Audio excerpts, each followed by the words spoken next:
Welcome to It Can Get Better Than This. I'm Dr. Cindy Byler, And I'm Heather Hodge. and today we're going to be speaking about parental boundaries. I'm excited about this episode. Me too. When I was much younger, and so were you and your siblings, I read a book called Boundaries with Children by Henry Cloud and John Townsend.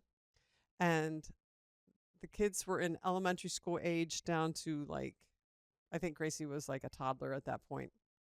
And it changed my whole entire framework for parenting. Now, in context, I had 4 kids 6 years apart. Well, no, you had 4 kids in 6 years. I had 4 kids in 6 years. Yeah. So a lot of survival going on there. But I think no matter how many kids you have, there's a lot of survival going on. So I was living in survival mode a lot. And once I read this book, instead of getting through each day with the goal of just surviving and trying not to let them drive me crazy, you guys drive me crazy, my focus shifted to how I wanted them to be when they left home. What kind of people that I wanted them to be, what kind of character that I want them to have when they walked out my door. I thought about like their spouses or roommates, whoever they might live with and they might work with and be friends with, how I wanted them to be in those relationships.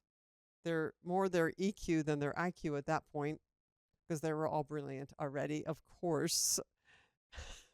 But it changed my whole framework of parenting. I strongly recommend the Boundaries with Children by Cloud and Townsend. So one of the things that Boundaries for Children or Boundaries with Children teaches them is that the world does not revolve around them. Yeah. Which when they're like newborn and infants and even toddlers, your whole world really does revolve around them. It has to. They're counting on you for their mere survival. Yeah, I think that's where some of the discourse with people in older generations watching young parents have is they finally figured that out, and they lived like that for so long, and maybe it was a hindrance to them, so they're like, don't spoil that baby, don't pick them up all the time, and they're starting at like newborn. And right. You cannot spoil a newborn. Right. No, you cannot. But as they get older, they have to start learning boundaries. Another aspect of boundaries with children is that they need to think of their consequences of their actions for themselves, but also how others will be affected by their behaviors, their words, their decisions. And there's a lot of pressure for when you're raising kids, there's a lot of pressure to want to make sure that they're good people, but that they're also like, especially if you had a rough childhood or if you had things in your childhood you don't agree with and don't want to raise your kids the same way. There's a certain level of, I will not let my kid feel less than, or I will not let my kid be walked all over, or what they say will be important, that kind of thing. And finding a balance with that is very difficult, especially if you prioritize one over the other. Both are important, but like for mankind, it is important that they are good humans to other people as well. But I'd argue that they are equally important. And yes, that's a good point. There's a lot of pressure to do both, and it's, especially if you're in survival mode, it is very difficult to find the balance. Right. And as you are raising your children, I was going to say especially little ones, but also middle school age and teenagers they have their difficult spots too. Yeah. And so it's important to keep in mind what your end goal is, but also give yourself grace when you do mess up. Go back to that child, and that's going to be something we talk about later. Go back to your child and apologize. Right. It's great, and a great example for, I messed up, and so I apologize. It's humbling. And there is I'm sure there's a level of fear of, are you going to take advantage of me apologizing to you? Well, that's good boundaries. You don't let them. Yeah. Just like you can't let other people do that either. You keep your boundaries even when you're apologizing. And I think there are certain circumstances that both can be true. For example, having a teenager in school, there are times where the teacher is out of line in how they're handling the child, but the child could also be wrong and both can be true. Right. Um, and Right. that's where it's important to address both without giving the other one more credit than they deserve. Mm-hmm. So, Right. maybe the teacher was out of line in how they handled talking to the kid, but the kid shouldn't have been talking in class at that Right. time. Right. So another thing to keep in mind is that their friends, your child's friends, roommates, partners, bosses are not going to tolerate the same things to the level that you're going to tolerate as their parent. Right. So they're going to expect things in the relationship like accepting their own responsibility for their decisions and their words, their actions, all their behaviors, all of that. Yeah. Yeah.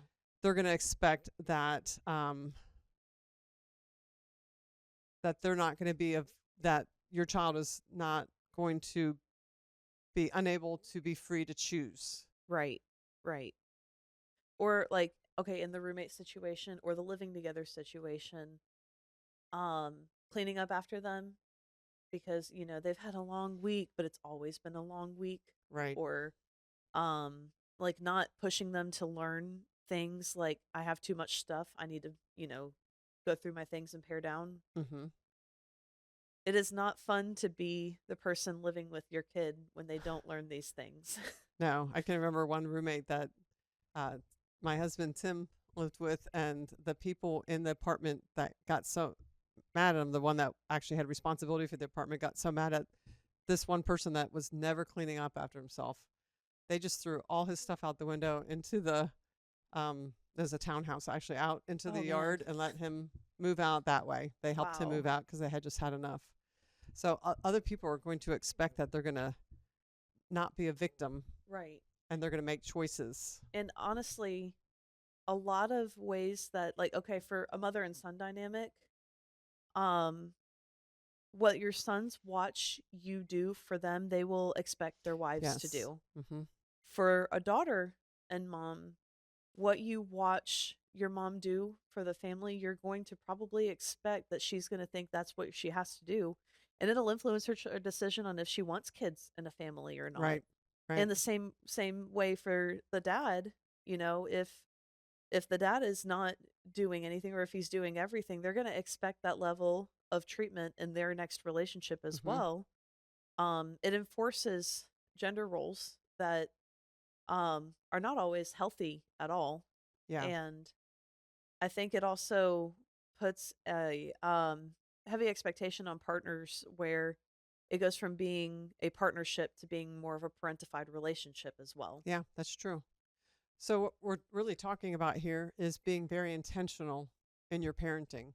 Oh my gosh, it's like we should do a series on intentional relation. Oh, we already did.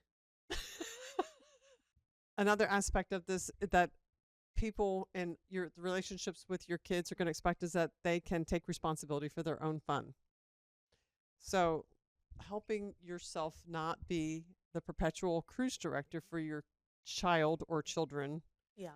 at some point is well, even when they're young, is vital to their future relationships so that they know how to be bored sometimes and what to Right. do with that boredom, filling that space, and how to like have their own fun. I would like to see a sociological study on the impact that screens and phones and devices have had on Oh yeah, boredom in children and kids being able to make their own fun. right. Yeah, because they just doom scroll and look at Right. the same way we do. But it shouldn't be on the parents all the time to have to find the activities. It's important to how do you do that to show them how to make their own fun? One of the things that I did was I wrote out a list of these when you're bored. These are the things that you can do. Okay. If you cannot find anything from the list that you want to do, just let me know because I have some chores that you can do. Yeah. Sometimes finding, okay, really don't want to do this. So it forces me to figure out what I want to do and not complain about being bored, but do something about it. Like, I don't want to do chores. If you're that bored, I've got chores for you can do, is what I used to say. Yeah. So, but I had a list for the kids as to read a book, clean up your room, like different things that they can do, practice your music, whatever. Right. Right. Go play on the computer for an hour or something like that. Right. So Like that get your blocks out. Get your right, Play-Doh out. right. Or let's figure out a hobby you can get into. Let's start doing a hobby, please. Please. Another thing that they're going to expect that your child can do for themselves is to set their own schedule. Oh, I don't have it next to me. I was about to pull out my phone and like put things, learning to put things in their calendars, even if it's not Yeah. on their phone, like having a wall calendar so that I have practice after school or um, as they get older, their extracurricular activities help them, let them, now you need to keep track of it too, but let them start Right. reminding you about I have soccer after school. Yeah. And teaching them how to start setting reminders and stuff like that is good. Mm-hmm. I think a very useful and necessary skill that um even as I was growing up that a lot of kids lack is time management Yes. because there's like that's something that's not innate to a lot of people. You really No. have to teach them how. Right. And if you have a neurodivergent child, it's important to show them systems that work for them to and start Mm-hmm. working on systems that work for them and a lot of trial and error. I'm Right. sure it's frustrating. There's a lot of resources out there now for Yeah. kids with neurodivergence that you can watch on social media, and well, YouTube is part of social media to get some ideas of how to do that. Mhm. They're also going to be responsible for setting and implementing goals. Yeah. So one of the goals that we had that we homeschooled our kids. I homeschooled our kids when they were in elementary school, except for Gracie, and we would have what we called the sticker chart. Yeah. So it was all labeled out as to what lessons they had and each week, and so they started putting stickers when they got those lessons done so that they could see where they were at in their school and setting their own goals about I want to have Friday off. So they worked ahead. Some of them worked ahead. Most of them worked ahead so that they could have Friday off. Or we want to take a week off when this is their spring break for the rest of the kids or something like that. So Right. that's one example of helping them learn how to set their own goals. Yeah. I think that's good for things like you would when you weren't overstimulated by what my room looked like and you were able to come back to your right mind. One of the things that you worked with us on was see how much better you can think when your room is clean and like the Yeah. positive aspects and the And I can think. right and the but the natural Uh, rewards because kids are innately self-centered. They're supposed to yes. be. It's Right. developmentally It's appropriate that they are at that right. age. But showing them like the natural consequences of see how good it feels when your space is clean and you know where everything is and you don't have so much to keep up with, that kind of thing. Right. One of the things that my friend does that I love is she goes through all of her kids' stuff right before birthday and Christmas. Oh, that's a great idea. And it's like, okay, you want Christmas presents? Not everybody's lucky enough to get Christmas presents. You're not owed this. You're lucky to have this. Mm-hmm. So we're going to get rid of toys that you haven't played with in a long time and clothes that don't fit you anymore and like blankets you don't need. And we're going to donate them to people who need them. Oh, that's And she great. does it right before both birthday and Christmas. And I'm very moved by that. And it's good to show them how to be considerate and caring of other people, especially people Yeah. who are not as privileged Right. as they are, as we are, you know? It also helps them learn to let go of things from a young age. Yes. Um, Oh, Side note, do not let your child watch Toy Story when they're little. Otherwise, they might never let go of their toys, even into adulthood, that are still in my attic. yeah. We had a rough time with personification of things after Toy Story. I don't know why. I, and I, It was a real thing though. yeah, I wonder if other children had the same problem. Yeah, But it does help children to learn to let go and to pare down when they're young. Because right. many of us just hold on to things forever and collect things, even if they're just taking up space and we don't even use them. Yeah, Or now they're sitting in our attics, but we can't let go of it because we might want it one day. right. Right. Another thing that will be expected of your children in other relationship would be accepting consequences to their actions. Yeah. We talked about that in the first episode, and that's positive and negative actions and consequences. So if I work hard in school and get good grades, then I'm going to be able to go to college. Or Well, not we financially, not necessarily, but you at least have the the You have the first part ability of it. to, right? Or um, my employer will look good on me if to go, or military to go into. I will have the knowledge that I need to take the Right. next step Right. for going into the military or to a technical college, because college is not just for everybody. Um, or if I go to work and do well, which is the same thing as going to school and getting good grades, then I will be up for promotions and advancements in my job and make more money and have more prestige in my job, more Right. Right. higher responsibilities. Or like people will respect me more if I take my time seriously. You know, if I Mm-hmm. show up, if I get the right amount of sleep beforehand and show up on time or early for things, as opposed to being late for everything all the time, people will respect me more and respect my time more. Mm-hmm. Right. Right. Another thing is growth that people in relationship with your child will expect and desire. Each one of us can grow in areas of our character throughout our whole lives. Yes. We never really truly arrive. Even as almost perfect as I am, I still continue to grow. So can you. Yeah. But we all, life changes. There's different things to be sensitive to that my generation and my parents' generation were definitely not sensitive to. Language changes, how we say things matters. Right. Boundaries and how we have relationships with people over time change. Seems like in every decade, but definitely every season of our lives change. I believe things differently than I did even 10 years ago and 5 years ago. So my opinion about things change, which makes Right. me more flexible now. Like, well, this is what I believe, but I don't know if that's going to change or not. So I just choose not to be judgmental. I Yeah. choose not to have hard lines about some things that I'm not sure about. Right. Right. So over time, we all we all grow. Something areas that we need to grow in, and especially our children, is delayed self gratification. Oh yeah. That's That another is thing really that's been hard. heavily influenced by technology. Because I mean, you have the whole world in the palm of your hand, and it every year it's getting faster Yes. and easier to get to you. There's I mean, things like Amazon and everything too. Things that it used to take a while to get, and if you didn't have it in store, you had to go drive further out to get Right. it. It comes to your door now.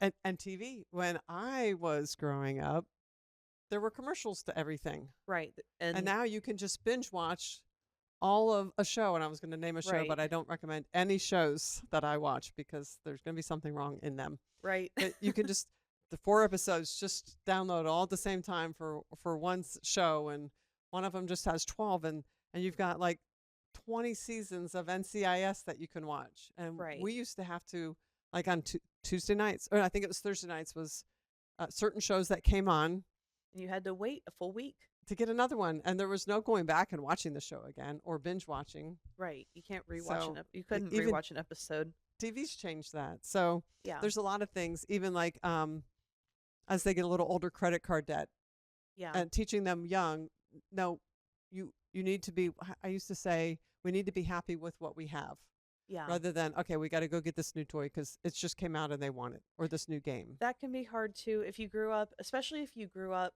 like under the poverty line. Or you know, your parents were more frugal, or if they just said no a lot when there were times that they could have said yes. The pressure to want to say yes to them, Yeah. especially when you feel like you have it in your bank account and you have the ability to do it for them. Or even like one of the things we're working with Ailey on is I want this right now. Mm-hmm. And like, yeah, I could get it for her right now. But if I do that to her for that long and I allow her to do that for that long, she's going to expect it everywhere. Right. And like we're now at a point where she doesn't ask nicely for things. And And she's only and two. she's only 2 and she Right. just expects, which I know that's about on target, but you know, if we choose not to work with her now, Right. I can see where she's going to be a monster by the time Right. she's Right. 3. And one question you can ask yourself: I can get it. Is it wise to get it right now? There were Yeah, times, yes, we could have gotten the new game that was out, but is it wise? Like, right. no, we need to wait a little bit and be happy with what we have for right now. Yeah. It in the long run does wind up helping them a Mm-hmm. lot because it's very easy to access instant self gratification Yes. or instant gratification. Right. And in a world where it's getting harder and harder to show examples of how you could have delayed gratification, it's important to build that up in them Yeah. now. Other areas of growth are improving our health, Yeah. teaching them exercise and what to eat, when to eat, portions, things like that. Brushing teeth Brushing and teeth, yes. baths, showers, that kind of thing. It's important to um enable autonomy in your child too. Mm-hmm. And you know, like right now we're at a stage where I'm still going behind her or I'm brushing her teeth for her first and then having her brush. But I don't just let her do whatever with this toothbrush, Yeah. because most of the time she just wants to lick it, which is disgusting. But I'm pushing her hard to like, no, we need to brush. Listen to the brushy sound. Yeah. And also like don't brush your teeth too hard. Brush them really gentle, just like this, and trying to work with her on like cuz sometimes she'll be like, I don't really want to. And we are trying to really establish like no, you need to start learning to brush and floss and take Right. care of your body. Build healthy And habits. yeah. Yeah, that's very important. And then also continuing to learn relationship skills. Yeah. That's a constant area of improvement for adults and children. But beginning in childhood, learning EQ, learning how to relate to somebody else, their age, younger than them, adults, and having boundaries around all of those is very important for them to learn there as are children. there are a lot of things that like child therapists have used, and it used to be a lot harder to access some of those tools of like emotional intelligence. But between like TikTok and Instagram and Amazon and YouTube and even things like, I mean, just image searching, Hmm. you have access to a lot more than what used to be available. Yes. You used to have to go through your insurance company if you had insurance and pay a lot of money for child psychology and things that I feel like should be general knowledge for Hmm. your kids. But they have made their tools widely available, even on Yes. like Pinterest and stuff too. So things like emotional charts and pointing to This is how I feel. right, Yes. or Yeah, those are watching great. like even watching TV with your child and saying Hmm. pausing it and what face are they making right now? How do they feel? And oh, Marshall feels confused, that kind of thing. Yeah. And or oh no, blue. I'm gonna say blue dog is sad. Well, there's several blue dogs. I know. That's why I tried to keep it general. But talking about that, or like now Ailey points it out. If like when I'm dropping her off at her school, she'll go, "Oh, this one's sad. This person is sad." Well, she says their Oh, name, but this right. person is sad. This person's crying. They took her toy away from her. I'm like, yeah, She's starting to recognize other people's feelings. right. And I'm not Yeah. showing her you have to do something about it, especially if it has nothing to do with her, but showing her that her actions have consequences. If you're Right. snatching toys out of their hands, they're going to cry or they might hit you. Don't Right. snatch toys out of their hands. It's Right. not nice. Or that made you feel bad. It makes them feel bad when you do the same thing. Right. Another area is understanding the importance of honesty. Yeah. And this is huge because it's very easy for children and then children that have lied as kids for those then become adults and then they lie. Yeah. And it can become very habitual. I know Right. somebody that really struggled with that for a while, a family friend of ours for quite a while as an adult, and it cost relationships. Yeah. Dishonesty breaks trust in relationships. And if you don't have trust in a relationship, you don't have anything. I would almost say it'd be good to look at the consequences that you have Hmm. for your kids and see how it would amplify if they lied. That way, you haven't taken it over the top and then they've lied and you're like, now you're going to get in even more trouble, but then they would have gotten really in the same amount of trouble for not lying, you Right. know? Right. Um, And many people lie because of consequences, relational consequences, yeah. like guilt. shame, fear, and abandonment. Right. And that's where it becomes a habit. If it is a relationship consequence, which there are relational consequences if you lie, Yeah. and it should be emotional space or lack of trust, not abandonment. Right. And so, as many natural consequences to lying as you can enforce that bad habit, the better. Yeah.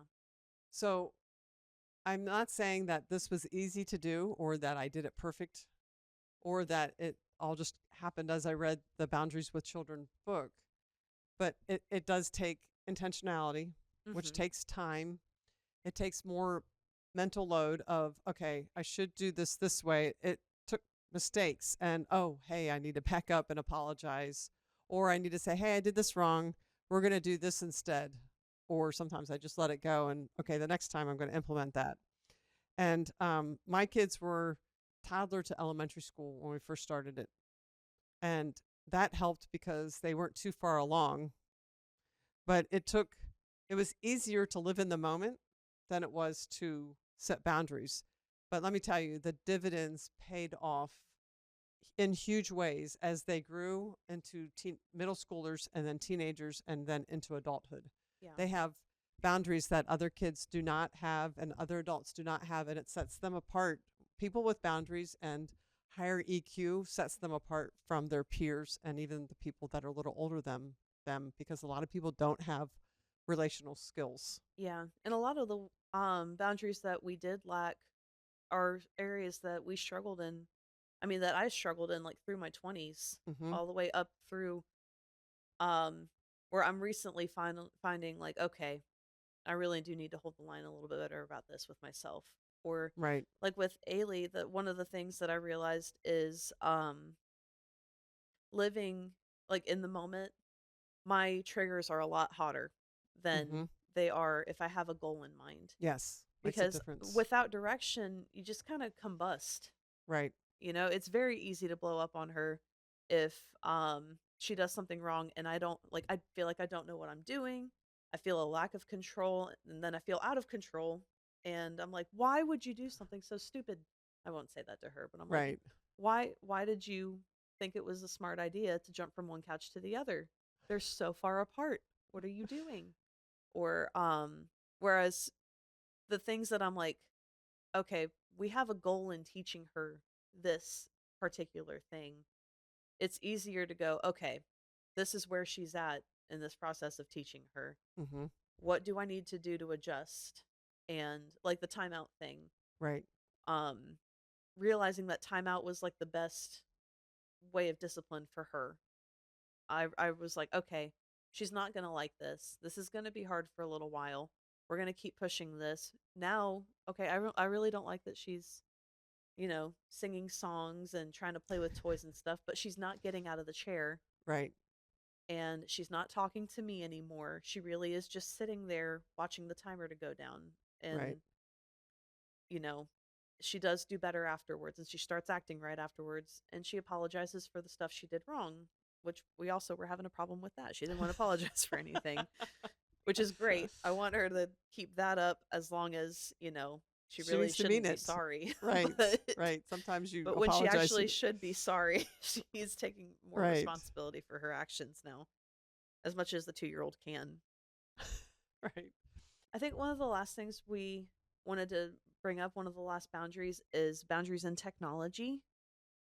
Um, it is the ultimate responsibility of the parent to know what your child is watching, Mm-hmm. what games they are playing, what is on their phone, and really what they're consuming online. Right. Right. Because even some of the games shows that we think are okay Yeah, might not be okay or age appropriate for where they're at or the values that you are trying to instill in your child. right, And also, unfortunately, we have to really watch out in social media and gaming right, for right. pedophiles and sex offenders are very active Yes. online, and not to scare people but also to alert people. There's an uptick in that continually. Yeah. So even them working to meet up with a middle schooler or a high schooler or a college Yeah. student. So those are things to really watch out for when they can communicate with outside of your home. And knowing things like what apps your child is downloading on their tablets, their phones, whatever, there are a lot of sneaky things Yeah, out there now. There are calculators where you put a number in and it hides an entire photo album. right, And there's a lot of stuff like that. So knowing and researching, it's time consuming. It's annoying. Probably feel like I don't have time to do one more thing, but it is imperative to their safety. right, right. Um, That is one thing to spend time on is their yeah. safety. Now there are apps that help watch things like this, like Bark Okay. is one. There's also things like IMBD that have a parent's guide and it tells you exactly what is in Oh, that's that great. movie. And like, I mean, it'll spoil the movie for you, but it's worth it knowing that what your kid is watching is appropriate Mm-hmm. and safe for their brain, and but it's also important not to base like to trust a brand, Right, maybe that your kid watches the show and you're like, no, this show should be fine, it should be okay because it's this brand, but then you know whatever they're partnering with is not necessarily ethical or safe. right. Also, there's videos now that I have found for my grandchildren where they unbox a toy Yeah. or they're playing with it's videos about playing with the toys from the show. Right. Right. And you cannot expect that those are going to be safe or appropriate just because they're doing that. It's important. I have caught things in there that, okay, this child is 3 years old. They do not need to hear Right. this particular phrase or this particular fear. Right. Right. So it's good to watch those and not just trust Yeah. that those are okay or appropriate either. Yeah.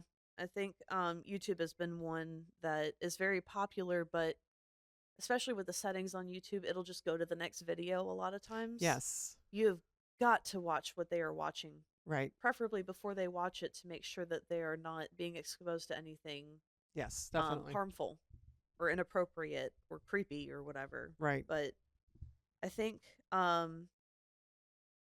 yeah, really, really taking notice and being very hands on. If you're not hands on in anything else, boundaries with technology is Right. imperative to how they're growing, learning and growing. Right. And start when they're little so that Yeah. they see you checking their tablet. They won't have a phone when they're little, but always checking what they're watching and stuff. So as they grow older, that's just part of life. Yeah. Yeah, mom's checking my stuff. It doesn't mean I don't trust you, although don't trust them. I don't trust the world around you. We need to make sure that you're watching things that and gaming on things that are safe. There was one creator on TikTok that um I really like what she did with her kids. They had an iPhone for their family, and that was what the teenagers were allowed to use. Mm, And it was not the teenager's phone, it was the family's phone. And if they had a band competition or a football game or whatever, an after school activity of any kind, for safety, they have the phone on them. right. But because it was the families, it made it more on a level playing field for it to be fair game That's to go good. through. And I Right. thought that was really That cool. is smart Um, and then, if you want to have your own phone, you're gonna have to pay for your own phone, I think was the backup when to you're that. older. Right. But Right. it's important to keep that kind of stuff safe. Yes. So we know this was a lot of information. It might not be a bad idea to digest this episode in segments, Right. and maybe go back and rewatch. I mean, the views help us, but also to really, um, maybe even take notes, sit down, listen to things that you want to implement in your home and how.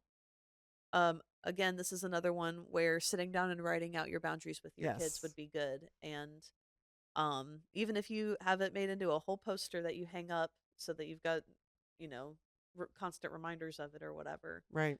But I think it's also incredibly important and might help, and it will help in a lot of ways with the dynamics in parenting and how hard that can be. Right. So we hope you've enjoyed this episode. If you have questions, you can comment or reach out to us on social media. We have an It Can Get Better Than This Instagram and Facebook page. Yep. And we are so happy that you've joined us today. And until next week, remember, it can get better than this. Bye. Bye-bye.